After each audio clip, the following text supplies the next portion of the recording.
Your friend Jake is way more attractive than you. I should have picked him. The words hit me like a sledgehammer to the chest. I sat there at Romano's, our favorite downtown restaurant, watching my fiancée Vanessa Carter giggle into her third glass of wine while my best friend Jake shifted uncomfortably in his chair across from us.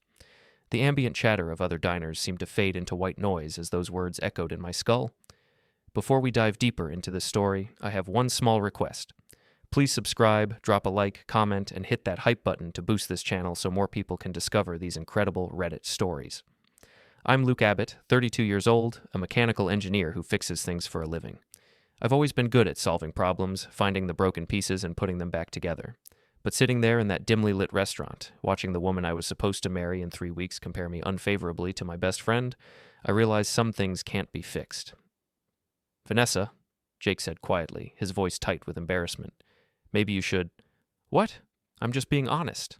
She laughed again, that sharp, brittle sound I'd been hearing more often lately. Look at him, Luke. He's got those shoulders, that jaw, and he owns his own business. A whole chain of gyms. Jake Dunbar had been my friend since college. 6'2", built like a linebacker, with the kind of easy confidence that made people gravitate toward him. He'd started with one small gym after graduation and now owned 4 locations across the state. Yeah, he was successful. Yeah, women noticed him.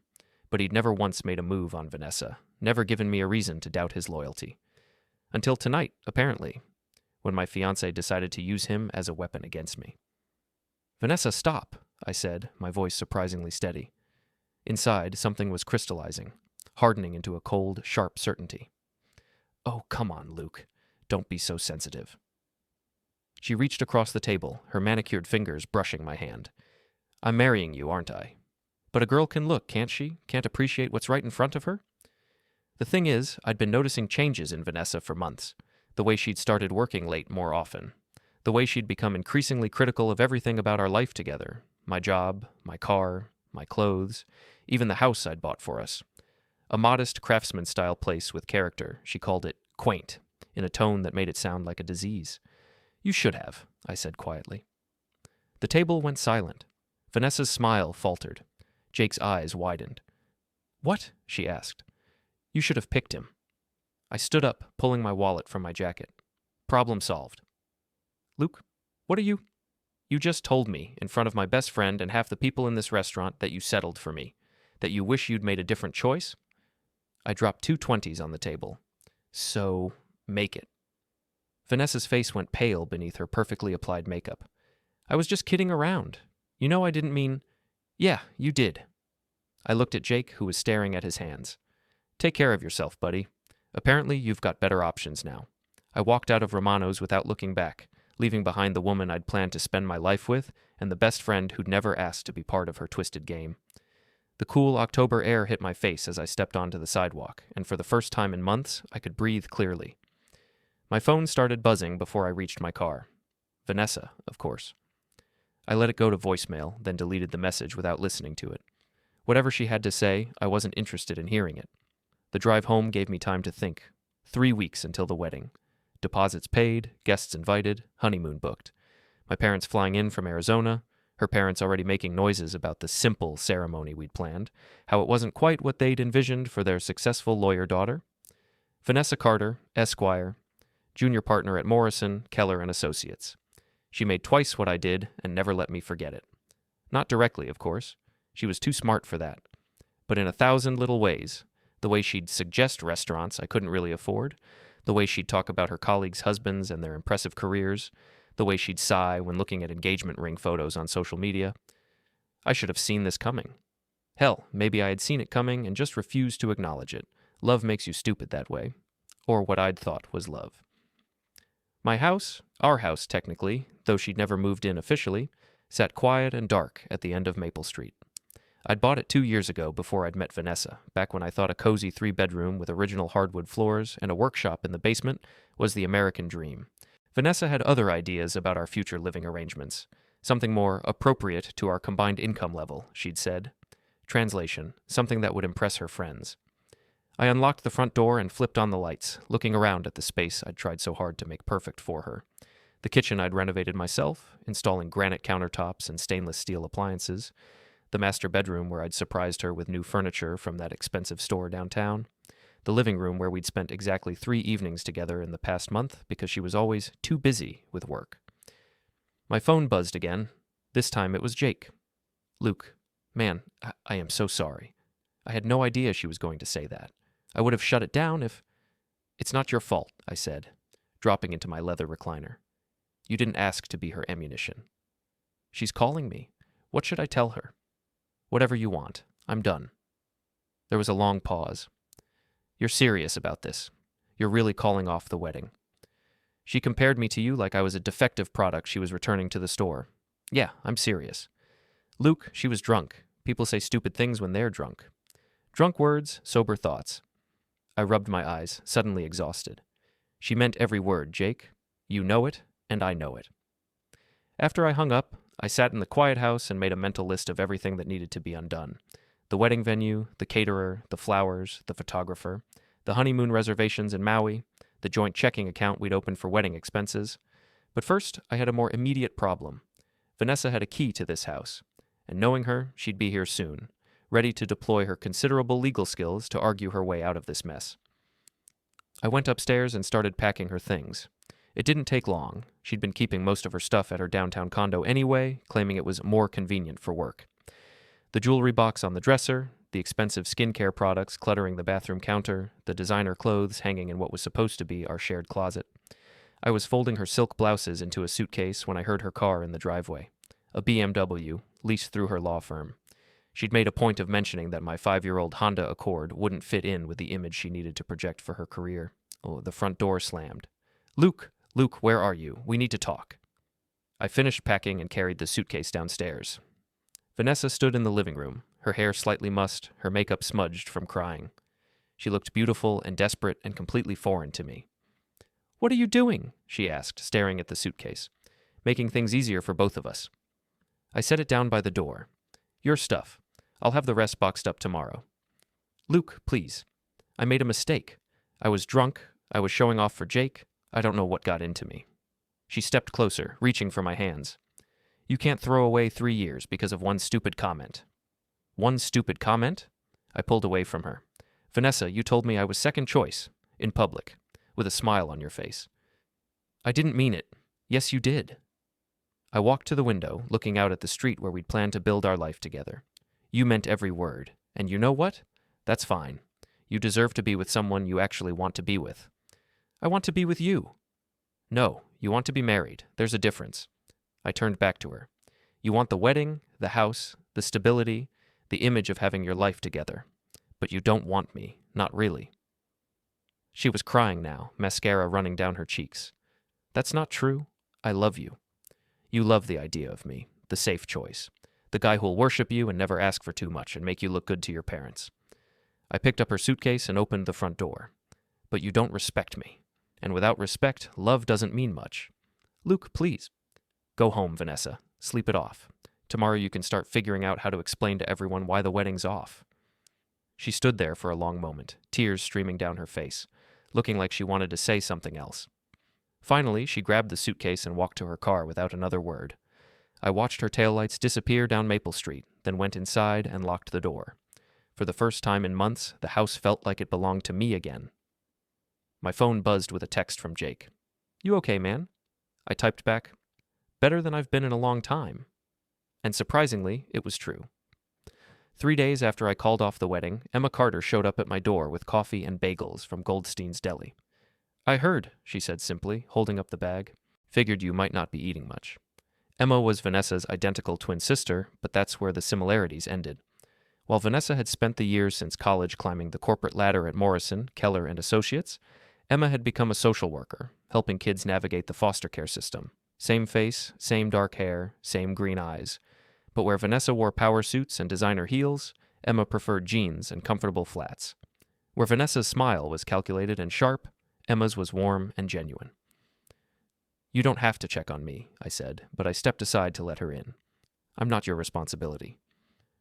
"Maybe not, but I like you. I always have."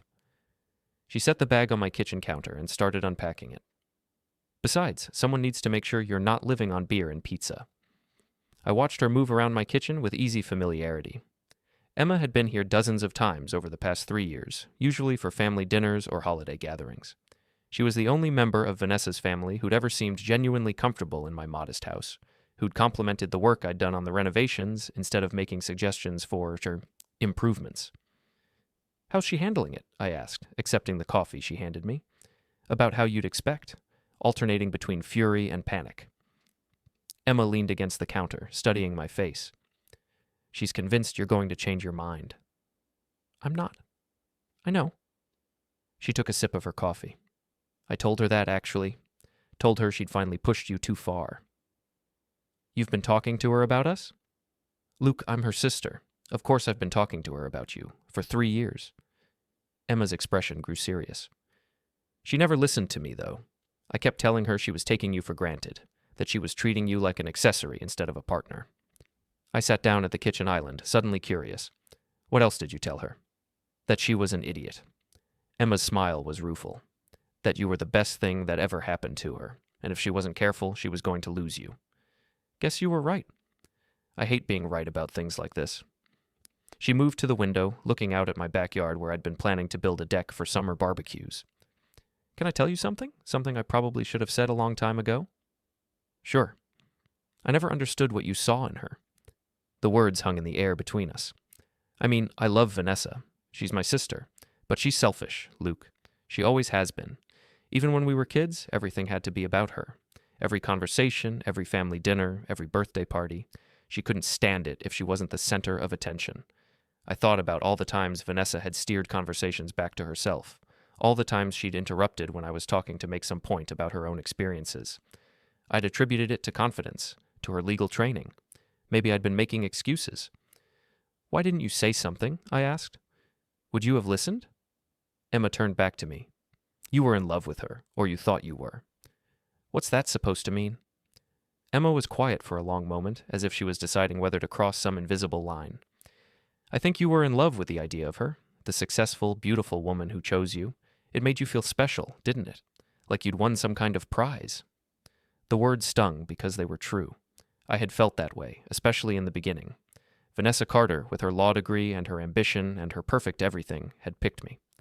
Luke Abbott, the guy who worked with his hands and drove a Honda and shopped at Target. "That makes me sound pretty shallow," I said. "It makes you human." Emma sat down across from me. "But Luke, you deserve someone who loves you for who you are, not someone who sees you as a project to be improved." Is that what she was doing? Come on. The hints about your job, the suggestions about your clothes, the way she talked about this house like it was some kind of starter home you'd outgrow. Emma shook her head. She was trying to remake you into someone else, someone more like the guys she works with. I thought about Brent Harker, the junior partner at Vanessa's firm who'd been at several of our social gatherings. Tall, polished, expensive suits, the kind of guy who talked about wine vintages and drove a Porsche. Vanessa always lit up when he was around, laughing a little too loudly at his jokes, finding excuses to touch his arm when she talked to him. "There's something else," Emma said quietly. "Something I probably should have told you months ago." "What?" "Vanessa's been having an affair." The coffee cup slipped in my hand. "What?" "With Brent Harker. It started about 6 months ago." Emma's voice was gentle but firm. "I found out by accident. Saw them together at that wine bar on 5th Street when she was supposed to be working late. 6 months ago. Right around the time Vanessa had started being more critical, more distant, more focused on everything that was wrong with our relationship instead of what was right with it. Why didn't you tell me? Because I was a coward. Emma's eyes filled with tears. I kept hoping it would end, that she'd come to her senses. I didn't want to be the one to destroy your relationship. She destroyed it herself. I stood up, pacing to the window. Jesus, Emma, 6 months. I'm sorry, Luke. I'm so sorry. I turned back to her. Does Jake know? I don't think so. But Luke, there's more. She took a shaky breath. The night you called off the wedding, after you left the restaurant, Vanessa didn't come home. She went to Brent's apartment. The betrayal hit me like a physical blow. While I'd been driving home, processing what she'd said, trying to figure out how to salvage some dignity from the wreckage of our relationship, she'd been running to another man for comfort. How do you know that? Because I went to her condo to check on her. She wasn't there, so I called her. Emma's voice was barely above a whisper. She answered from his place. I could hear him in the background. I sat back down, suddenly exhausted. 3 years. I know. 3 years of my life. 3 years of planning a future with someone who was already planning a different future with someone else. Emma reached across the table and took my hand. I'm sorry, Luke. I'm so sorry. Her hand was warm and soft, and for the first time since leaving Romano's 3 days ago, I didn't feel completely alone. I looked at her, really looked at her, and saw something I'd been too blind to notice before. The way she was looking at me wasn't just sympathy or family obligation. Emma, I said carefully, why are you really here? She pulled her hand back, color rising in her cheeks. I told you. I wanted to check on you. That's not all, is it? For a long moment, she didn't answer. Then, so quietly I almost didn't hear her. No, that's not all. What else? I've had feelings for you for a long time, Luke, since before you and Vanessa got engaged. She couldn't meet my eyes. I know that's terrible. I know it makes me a horrible sister. But I couldn't help it. You're kind and funny and genuine, and you see the best in people even when they don't deserve it. Emma, I'm not telling you this because I expect anything. I know you're hurting right now, and the last thing you need is more complications. She stood up, gathering her purse. I just wanted you to know that someone sees your worth. Someone has always seen it. She was halfway to the door when I caught up with her. Emma, wait. She turned back, tears in her eyes. Stay, I said. Please, I don't want to be alone right now. She studied my face for a long moment. Are you sure? I'm sure. We spent the rest of the afternoon talking. Really talking, in a way I hadn't talked to anyone in months. Emma told me about her work, about the kids she helped, about the foster family she'd lived with for 2 years when her parents decided they couldn't handle raising twins. I told her about my job, about the satisfaction I got from fixing things, about the house I'd bought because I'd fallen in love with its potential. You know what I've always admired about you, Emma said as evening shadows stretched across my living room. What? You make things better. Not just machines or houses, but people's lives. The way you renovated this place, the way you've always treated my parents with respect even when they were being snobs about your job. The way you've stood by Jake even when other people might have been jealous of his success. She smiled. You make everything around you a little bit better just by being there. Vanessa didn't seem to think so. Vanessa's an idiot. Emma's voice was fierce. She had everything she could ever want, and she threw it away because she was too selfish to appreciate it. We ordered Chinese food and watched old movies, and for the first time in months, I felt relaxed. Emma laughed at my jokes, asked thoughtful questions about my work, and didn't once make me feel like I needed to be someone different to deserve her attention. When she finally left around 10 o'clock, she kissed my cheek at the door. Thank you for letting me stay, she said. Thank you for coming. Luke, I meant what I said earlier, about having feelings for you. I know this is complicated and I know the timing is terrible, but I needed you to know. I looked at her standing in my doorway, beautiful, honest, real, and felt something shift inside me. It's not terrible timing, I said. It's perfect timing. Before I could lose my nerve, I leaned down and kissed her, not on the cheek this time, but on the lips. Soft and tentative at first, then deeper when she kissed me back. When we broke apart, she was smiling. I should go, she said. I know. But I don't want to. I know that too. She laughed, and the sound was nothing like Vanessa's sharp, brittle laughter. This was warm and genuine and full of joy. Call me tomorrow, she asked. Count on it. I watched her drive away, then went back inside and cleaned up the remnants of our impromptu dinner. For the first time since Romano's, I felt something other than anger and betrayal. I felt hope. My phone buzzed with a text from Vanessa. We need to talk. This is ridiculous. Call me. I deleted it without responding. Then I texted Emma, Thank you for today. Sweet dreams. She texted back immediately. Thank you for letting me in. Sleep well. I went to bed that night with a smile on my face, thinking about green eyes and warm laughter and the possibility that sometimes the best things come from the worst situations. I had no idea that Vanessa was about to make everything much, much worse. Vanessa showed up at my office the next day. I work for Brennan Engineering, a mid-size firm that designs HVAC systems for commercial buildings. Nothing glamorous, but steady work that pays well and lets me solve problems for a living. I was reviewing blueprints for a new office complex when my secretary, Mrs. Henderson, knocked on my door. Luke, there's a woman here to see you, says she's your fiancée. I looked up to see Vanessa standing behind Mrs. Henderson, wearing her most expensive suit and her most determined expression. She'd clearly spent time on her appearance this morning, hair perfect, makeup flawless, every inch the successful attorney. Ex-fiancé, I corrected, loud enough for Vanessa to hear. Mrs. Henderson, could you give us a few minutes and maybe close the door? Mrs. Henderson shot Vanessa a disapproving look. She'd never liked her much, and pulled the door shut as she left. Really, Luke, you're going to humiliate me in front of your secretary? You humiliated yourself. I leaned back in my chair, not bothering to stand up. What do you want, Vanessa? I want to fix this.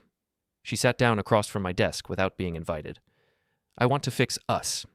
There is no us. Don't be ridiculous. We've been together for 3 years. We're supposed to get married in 2.5 weeks. We're supposed to get married, past tense. She leaned forward, her voice taking on the persuasive tone she used in court. Luke, I made a mistake. I admit that. I had too much to drink, and I said something stupid and hurtful. But people in long-term relationships say stupid things sometimes. It doesn't mean we throw away everything we've built together. What have we built together, Vanessa? Really? The question seemed to catch her off guard. We have a life together, a future. We have a wedding planned. That's not the same thing. We have a relationship. We have an arrangement. I stood up, moving to the window that overlooked the parking lot. I provide stability and respectability, and you provide status and the illusion that I'm successful enough to deserve someone like you. That's not true. Isn't it? I turned back to her. When's the last time we had a conversation about something I cared about? When's the last time you asked about my work, or my friends, or my family, without immediately steering the conversation back to your career, or your problems, or your plans for our future? She opened her mouth to respond, then closed it again. Here's another question, I continued. When's the last time we had intimacy without you checking your phone afterward? Color rose in her cheeks. That's not fair. Answer the question. I don't know. I don't keep track of things like that. I do. It's been 6 weeks. I sat back down, meeting her eyes across the desk. 6 weeks since you've been fully present with me in any meaningful way. I've been busy with work. You've been busy with Brent Harker. The words hit her like a slap. She went very still, her face pale beneath her makeup. I don't know what you're talking about. Sure you do. 6 months, Vanessa. Emma told me everything. Emma doesn't know what she's talking about. She saw you, at the wine bar on 5th Street. She saw you with him. Vanessa's composure cracked. She had no right to spy on me. She had no right to spy on you? I laughed, but there was no humor in it. That's what you're worried about. Emma's behavior? She's always been jealous of me, of what we have. Had. Past tense. I stood up again. And for the record, she wasn't spying on you, she was walking by and happened to see you with your tongue down another man's throat. It's not what you think. It's exactly what I think. You've been cheating on me for 6 months, and the only reason you want to fix things now is because I found out and called you on it. Vanessa was crying now, but they were angry tears, not sad ones. You don't understand. Brent and I, it's complicated. It's not just physical. We have things in common, we understand each other's worlds. Then marry him. I can't marry him. Why not? Because he's not ready for that kind of commitment. The truth hit me like a punch to the gut. He won't leave his wife. Vanessa's silence was answer enough. Jesus Christ, Vanessa, he's married? It's complicated.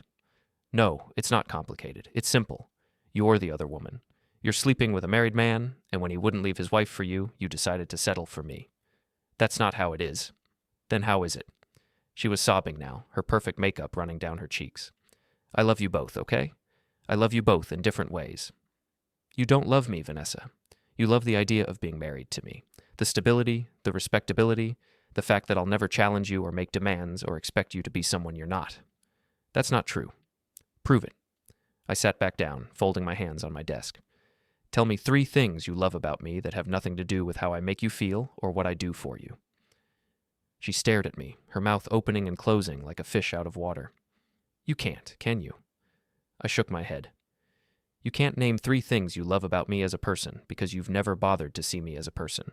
I'm just a role you cast in the movie of your life. Luke, please, get out. What? Get out of my office. Get out of my life. Go back to Brent and figure out how to be happy as his side piece because you're never going to be my wife. She stood up shakily, gathering her purse. You're making a mistake, Luke. You're throwing away the best thing that ever happened to you. No, I said quietly. I'm throwing away the worst thing that ever happened to me. The best thing happened yesterday. What's that supposed to mean? It means I've remembered what it feels like to be with someone who actually likes me. Something flickered in her eyes. Who? None of your business. Luke, if you're seeing someone else, you don't get to be jealous, Vanessa. You don't get to be hurt. You gave up those rights when you decided I wasn't enough for you. She stood there for another moment, looking like she wanted to say something else. Finally, she turned and walked to the door. This isn't over, she said without turning around. Yeah, it is. After she left, I sat in my office for a long time, staring at the blueprints on my desk without seeing them. Mrs. Henderson knocked again around lunchtime. You okay, honey? She asked, sticking her head in. Getting there. Good. That woman never deserved you anyway. She set a sandwich and a cup of coffee on my desk. Eat something. You look like hell. I called Emma during my lunch break. How did it go? She asked immediately. About as well as you'd expect. She admitted to the affair but tried to make it sound like it was my fault somehow. Of course she did. Vanessa's never taken responsibility for anything in her life. She knows about us. There was a pause. What do you mean? I may have mentioned that I've remembered what it feels like to be with someone who actually likes me. Luke, I know it's complicated. I know this is all happening fast. But Emma, I haven't felt this good about myself in months, maybe years. I feel the same way, she said quietly. But Vanessa's not going to just accept this. You know that, right? Let me worry about Vanessa. I'm serious, Luke. When she finds out about us, she's going to lose her mind. And when Vanessa loses her mind, she gets vindictive. What's she going to do? We're not married. We don't have kids together. We don't even have shared assets beyond the wedding deposits. She'll find a way to hurt you. She always does when she doesn't get what she wants. Then let her try. I'm done being afraid of Vanessa Carter. But even as I said it, I wondered if I was being naive. I'd never seen Vanessa truly angry before, never seen what she was capable of when she felt cornered. I was about to find out. That evening, I met Emma for dinner at a quiet Italian place across town. She looked beautiful in a simple blue dress, her hair loose around her shoulders, her smile genuine and warm. We talked about everything and nothing. Her work, my work, books we'd read, places we wanted to travel. I have a confession, she said over dessert. What's that? I used to look forward to family dinners just so I could see you. I'd spend hours getting ready, hoping you'd notice me. I noticed you, I said. I just thought you were off limits. Because I was Vanessa's sister? Because I thought you were too good for me, she laughed. Too good for you? Luke, you're the most decent man I've ever met. Your sister didn't think so. My sister's an idiot. Emma reached across the table and took my hand. Her loss is my gain? We were walking to our cars when my phone rang. Jake. Luke. Man, we need to talk. Are you at home? No, I'm in town. Why? What's wrong? Vanessa came to the gym tonight. She's telling people you cheated on her. She's saying that's why she broke up with you. She's what? She's spinning this whole story about how you've been having an affair, and she found out and ended the engagement. She's got Margot and half her book club believing it. Margot was Vanessa's best friend, a gossip who could spread news faster than the internet. If she believed Vanessa's story, it would be all over town by morning. That's ridiculous. Anyone who knows me knows I wouldn't cheat. I know that, but Luke, she's convincing, and she's got details. She's saying you've been secretive about your phone, staying late at work, being distant and distracted. All of which had actually been true of her behavior, not mine. Classic Vanessa, taking her own actions and projecting them onto someone else. I'll handle it, I said. How? I looked at Emma, who was listening to my side of the conversation with growing alarm.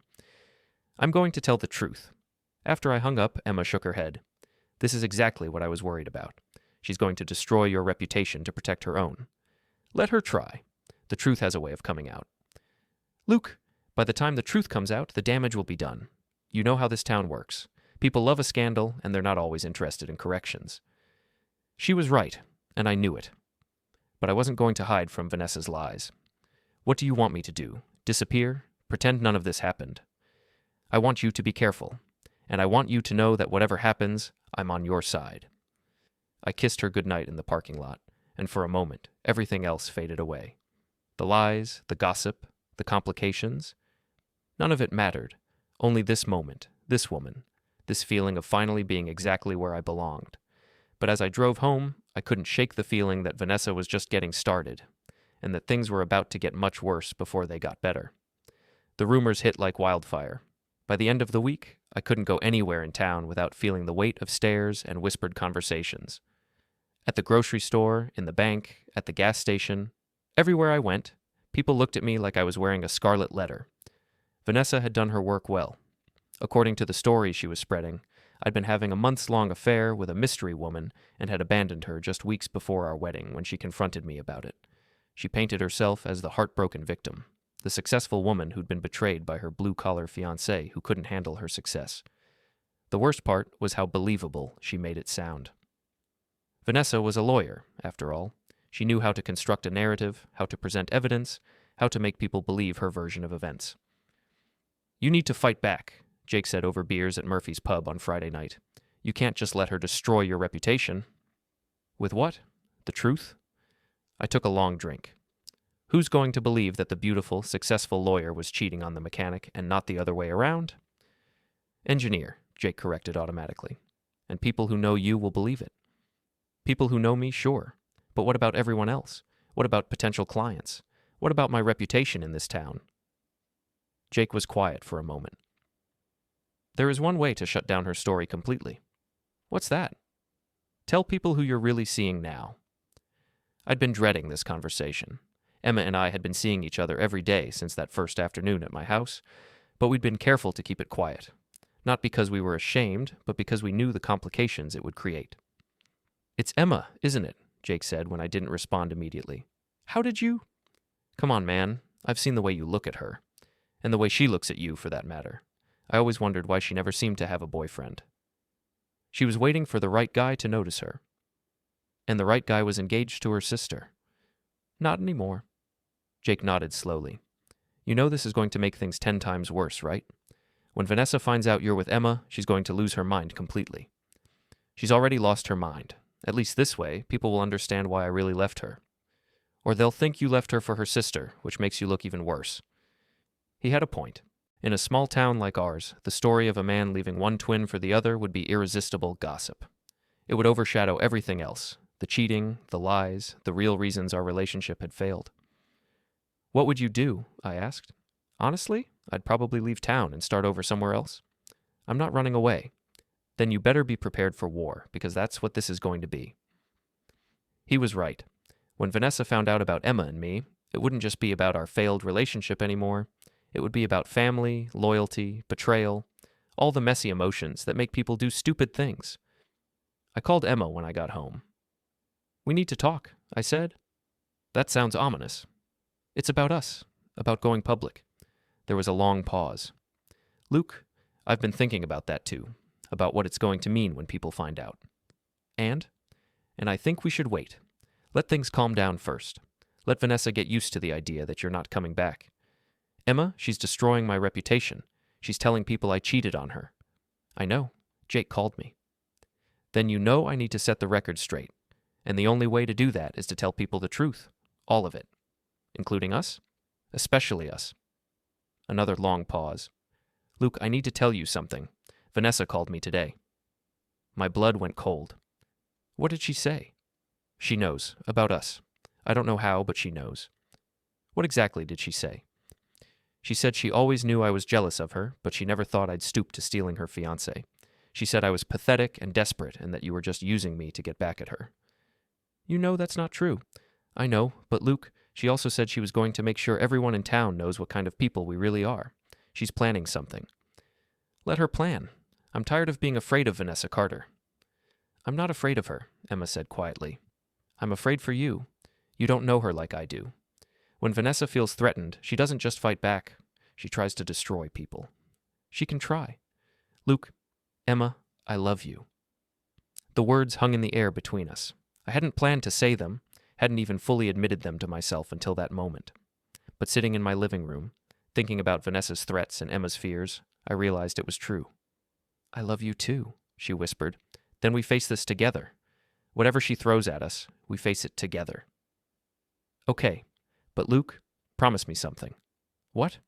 "Promise me you won't do anything stupid. Don't try to fight fire with fire. Vanessa's better at this game than you are." "I promise." But even as I said it, I was already thinking about the voicemails Vanessa had left on my phone. The drunken, angry messages where she'd said things that would make her carefully constructed victim narrative fall apart. I'd saved them all, thinking I might need them someday. Maybe that day was coming sooner than I'd thought. Saturday morning, I was working in my garage when a car pulled into my driveway. Not Emma's Honda, not Jake's truck, a silver Mercedes that I didn't recognize. The driver was a woman in her 50s, well-dressed, with the kind of confident bearing that suggested money and influence. She got out of the car and walked toward me with purpose. "Luke Abbott." "That's me." "I'm Patricia Morrison, from Morrison, Keller & Associates." Vanessa's boss, the senior partner at her law firm. "What can I do for you, Mrs. Morrison?" "I think the question is what I can do for you." She looked around my garage, taking in the tools, the workbench, the half-restored motorcycle I'd been tinkering with. "Nice setup you have here." "Thank you." "I understand you're having some difficulties with one of my junior partners. If by difficulties you mean she's spreading lies about me all over town, then yes." Patricia Morrison smiled, but it wasn't a friendly expression. "Mr. Abbott, I've been practicing law for 30 years.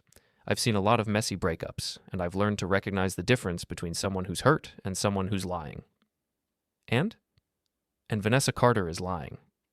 The bluntness of the statement caught me off guard. "What makes you say that?" "Because I know Vanessa. She's ambitious, she's talented, and she's completely ruthless when it comes to getting what she wants. She's also been having an affair with Brent Harker for the past 6 months." "You know about that?" "Mr. Abbott, I know everything that goes on in my firm. I know about the late-night meetings that weren't about cases. I know about the hotel receipts Brent submitted for reimbursement. I know about the weekend conference in Boston that they both attended but somehow never appeared at any of the scheduled events. Why haven't you done anything about it?" "Because until now, it wasn't affecting their work. But this situation with you is different. Vanessa's behavior is becoming erratic. She's making mistakes, missing deadlines, alienating clients, and now she's involving the firm in her personal drama." "How is she involving the firm?" "She's using her position here to give credibility to her story. She's telling people that her colleagues can vouch for her character, that everyone at the firm knows what kind of man you are."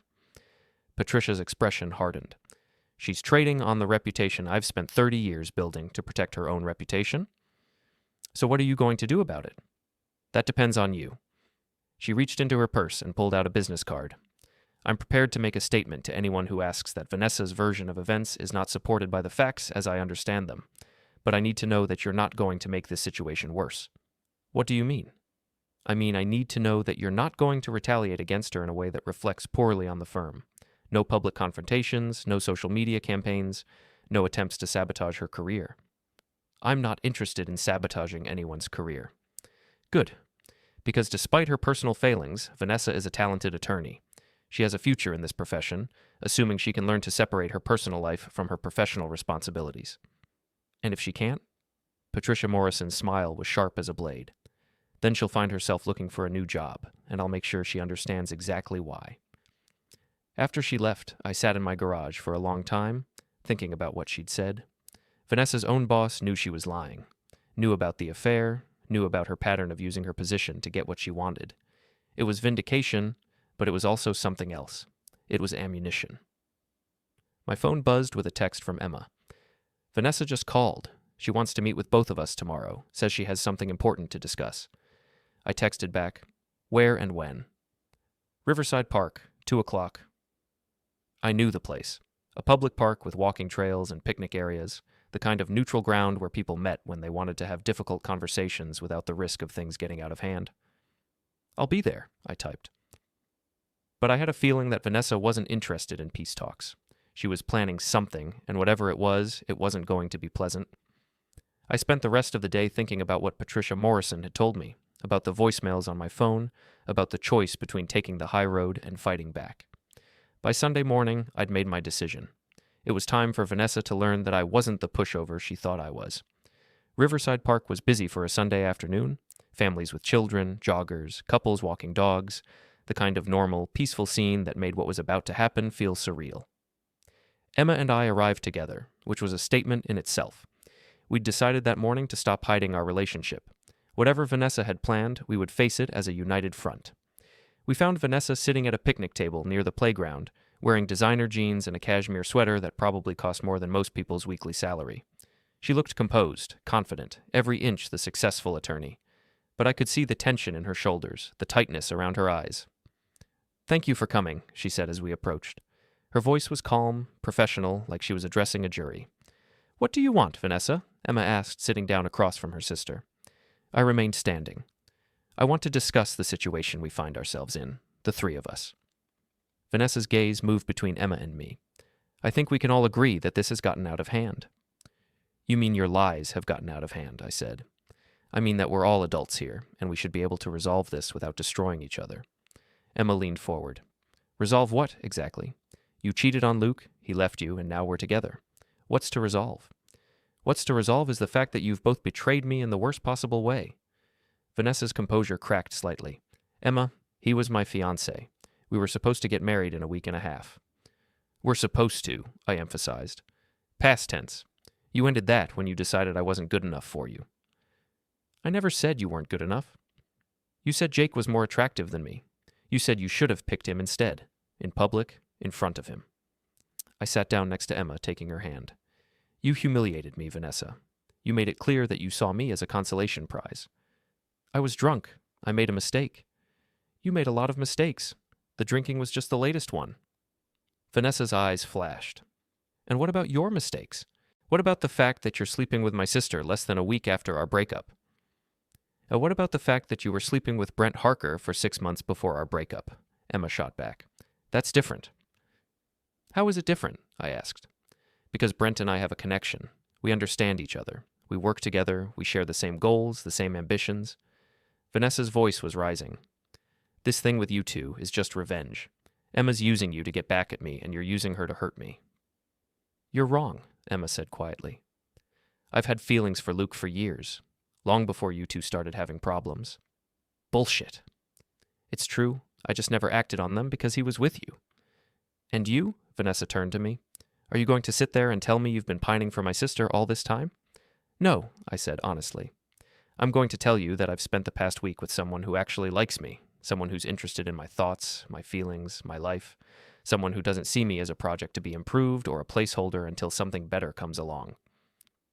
"I never saw you as a placeholder." "Yes, you did. And when Brent wouldn't leave his wife for you, you decided to settle for me." Vanessa went very still. "How do you know about his wife?" "Because I'm not stupid, Vanessa. Because once I started paying attention, the pieces fell into place pretty quickly." "You don't know anything about my relationship with Brent. I know he's married. I know he's not leaving his wife. I know you've been his side piece for 6 months. And when he made it clear that's all you'd ever be, you decided to marry me for security while keeping him for excitement." "That's not true." "Prove it. Call him right now and ask him to leave his wife for you." Vanessa's face went pale. "I don't have to prove anything to you." "Because you know what he'll say." I leaned forward. "You know he'll make excuses, tell you it's complicated, promise you that someday things will be different.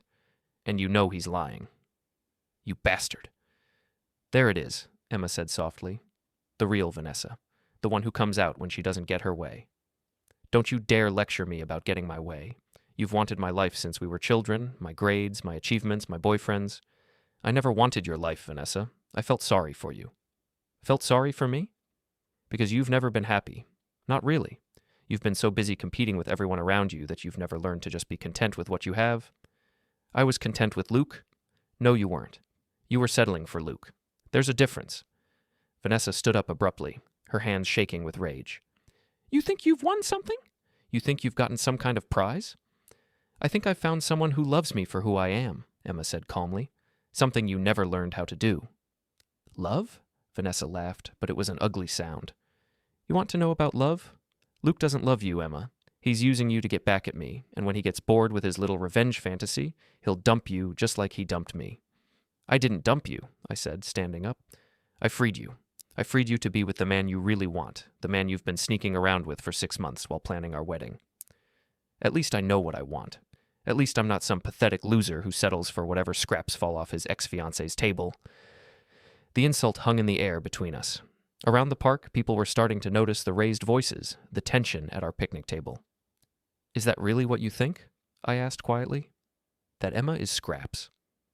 "I think Emma is desperate. I think she's always lived in my shadow, and she sees you as her chance to finally have something I had first." Emma stood up, her face flushed with anger.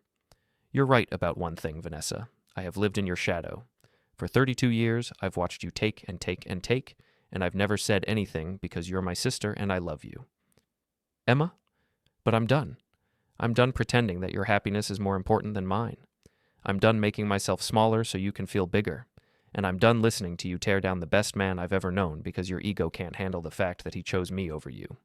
He didn't choose you over me. He's rebounding with you." "Then why are you so upset about it?" I asked. "If I'm such a loser, if Emma's such a consolation prize, why do you care who we're with?" Vanessa opened her mouth to respond, then closed it again. "I'll tell you why," I continued.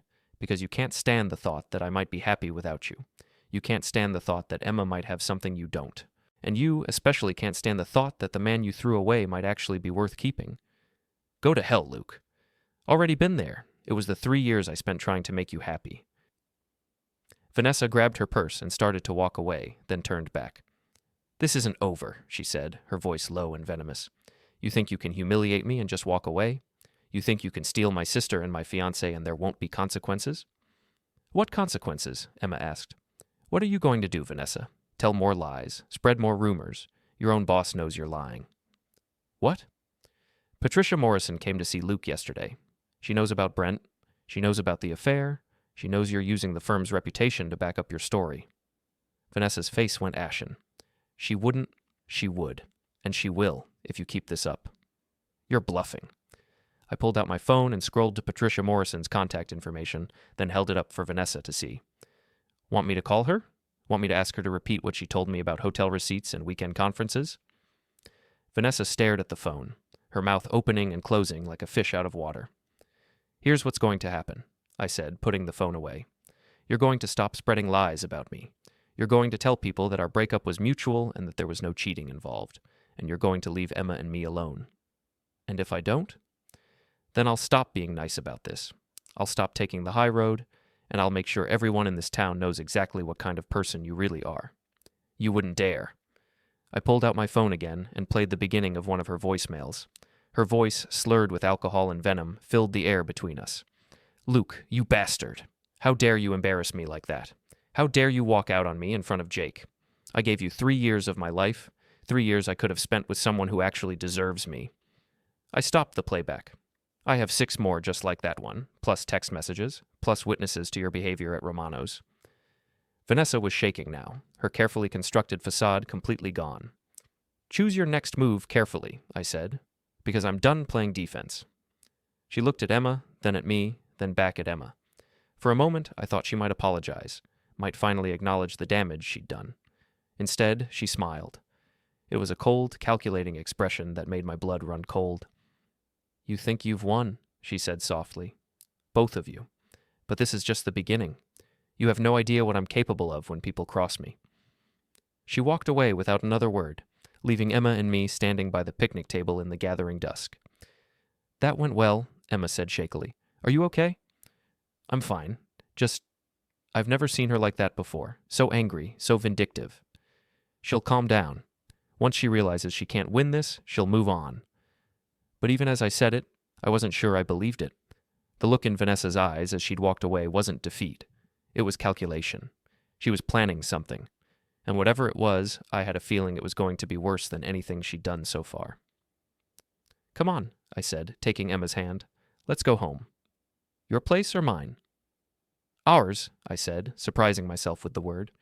"Let's go to our place." Emma smiled for the first time since we'd arrived at the park. I liked the sound of that. As we walked back to our cars, I couldn't shake the feeling that we were being watched. I turned around once, scanning the park, but saw nothing unusual. Just families packing up their picnic supplies, joggers finishing their routes, the normal rhythm of a Sunday evening. But the feeling persisted all the way home. Vanessa Carter wasn't done with us. Not by a long shot. I should have known Vanessa would go nuclear. Monday morning, I arrived at work to find Mrs. Henderson waiting for me with a grim expression and a manila envelope. "This came by courier this morning," she said. "Hand-delivered, signature required." Inside was a cease and desist letter on Morrison, Keller & Associates letterhead, signed by Brent Harker. The language was formal, legal, and completely fabricated. According to the letter, I had been harassing and threatening Vanessa Carter, spreading false and defamatory statements about her character and interfering with her professional relationships.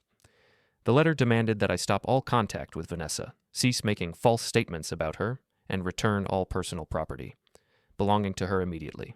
It also threatened legal action if I continued my campaign of harassment. "Bastard," I muttered. "What is it?" Mrs. Henderson asked. "Legal harassment." I folded the letter and put it back in the envelope. "Nothing I can't handle." But I was lying. This was exactly the kind of thing that could cause problems for me professionally.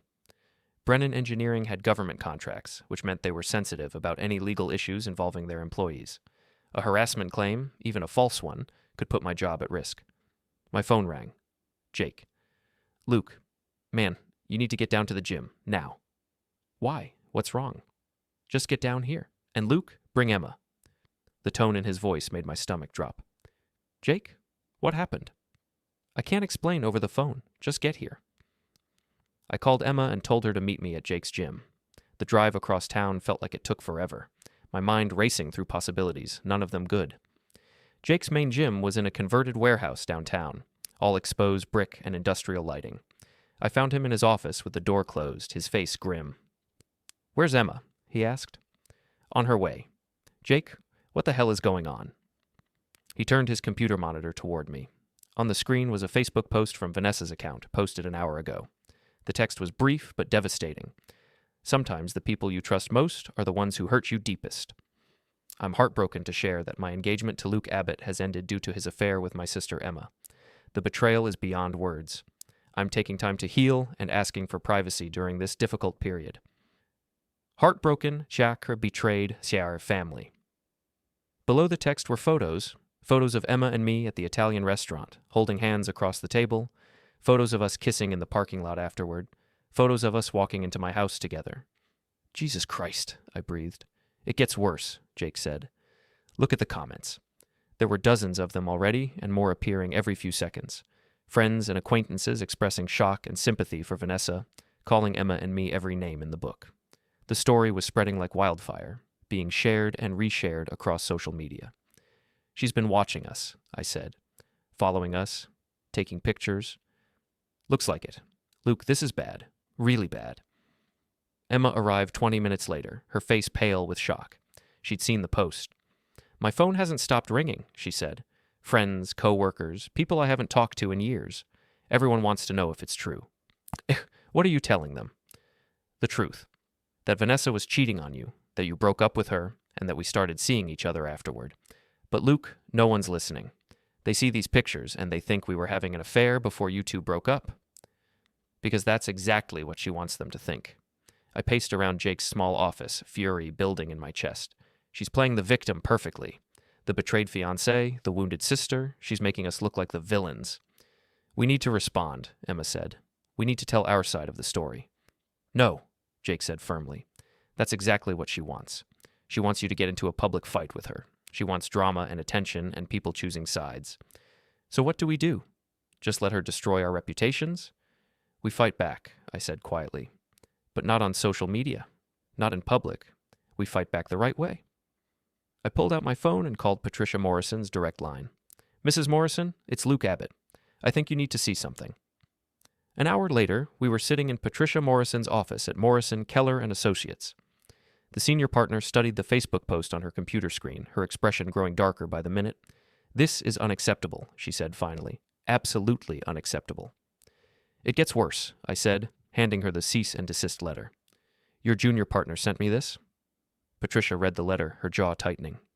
"Brent sent this without authorization from me or any other senior partner. He's using firm letterhead to fight his girlfriend's personal battles."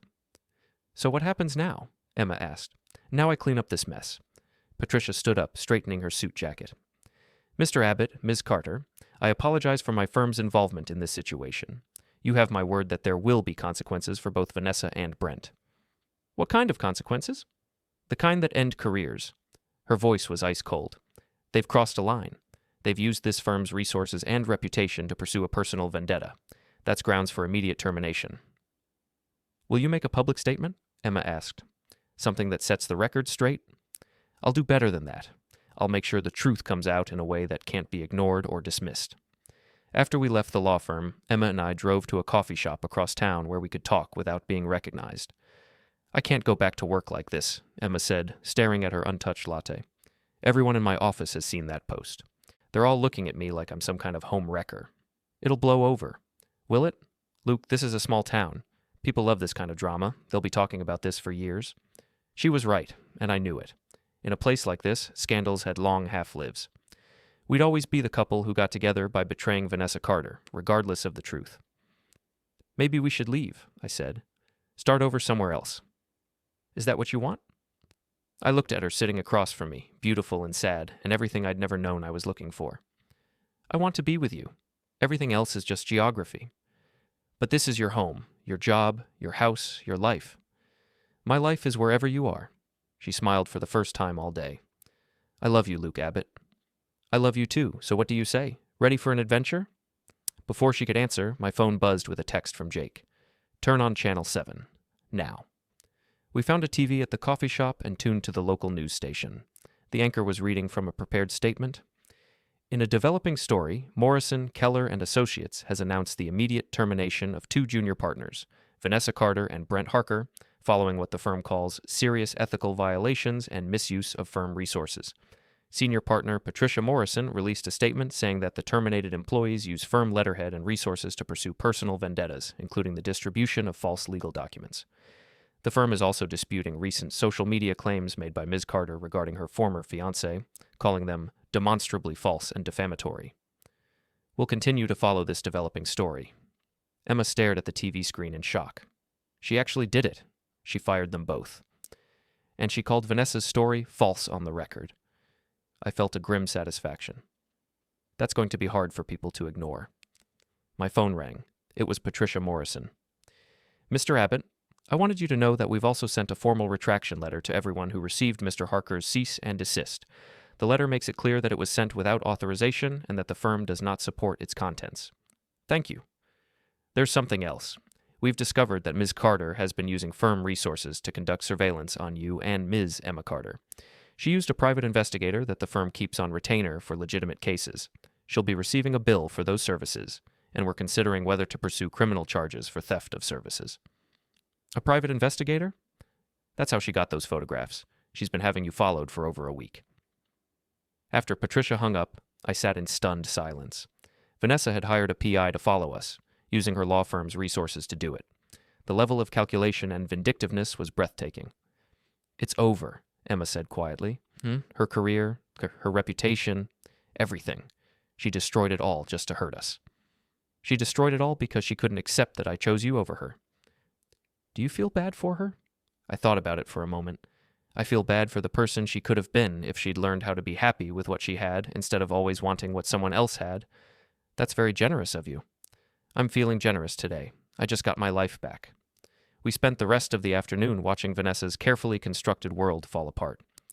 The Facebook post was deleted, but screenshots had already spread across social media. The comments section became a battlefield as people who knew the real story started fighting back against Vanessa's narrative. By evening, the tide had turned completely. Patricia Morrison's statement, combined with the news of Vanessa and Brent's termination, had shifted public opinion. People started questioning the timeline, asking why Vanessa would post photos that seemed to show Emma and me together after the breakup if we'd been having an affair before it. Jake called around dinner time with an update. It's brutal, man. Vanessa's getting destroyed online. People are calling her out for lying, for using her job to harass you, for hiring a PI to stalk you guys. She's gone from victim to villain in about 6 hours. Where is she now? No idea. Her condo's been dark all day. Word is she's already left town. And Brent? Same thing. Both of them just disappeared. I felt a strange mix of satisfaction and sadness. Vanessa had brought this on herself, but watching someone's life implode was never pleasant, even when they deserved it. Luke, Emma said after I hung up, I've been thinking about what you said earlier, about leaving town. And I don't want to run away. This is our home too. We have jobs here, friends, a life. Why should we be the ones to leave? Because people have long memories. Then we'll give them new memories. Better ones. She took my hand across the table. I want to stay and build something here, with you. Are you sure? I'm sure. Besides, someone needs to be here to help clean up the mess Vanessa left behind. What do you mean? I mean, there are probably other people she's hurt over the years. Other people who were afraid to speak up because she was powerful and connected. Emma's expression was determined. Maybe it's time for all of that to come out. She was right. Vanessa's downfall had created an opportunity for truth-telling, for people to share their own experiences with her manipulative behavior. Over the next few days, stories started emerging. Colleagues who'd been bullied or undermined, former friends who'd been betrayed or used, a pattern of behavior that went back years. By the end of the week, it was clear that Vanessa Carter's reputation in town was beyond repair. She'd lost her job, her social standing, her credibility, and any chance of rebuilding her life here.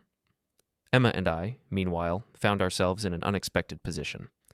Instead of being the villains in Vanessa's story, we'd become symbols of something else, the triumph of truth over manipulation, of genuine love over calculated relationships.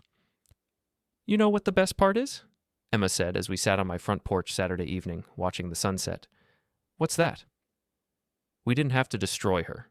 She destroyed herself. Justice has a way of working out like that. Is that what this is? Justice? I thought about it. I think it's consequences. Vanessa spent years treating people like they were disposable, like their feelings didn't matter as long as she got what she wanted. Eventually, that catches up with you. And what about us? What happens now? I pulled her closer, breathing in the scent of her hair, feeling the warmth of her body against mine. Now we build the life we want, together. No regrets? Only one? What's that? I regret that it took me so long to see what was right in front of me. Emma kissed me then, soft and sweet and full of promise. In the distance, I could hear the normal sounds of evening in our neighborhood, kids playing, dogs barking, the gentle rhythm of ordinary life. It was everything I'd ever wanted and never known I was missing. Vanessa Carter had tried to destroy us, and instead, she'd set us free.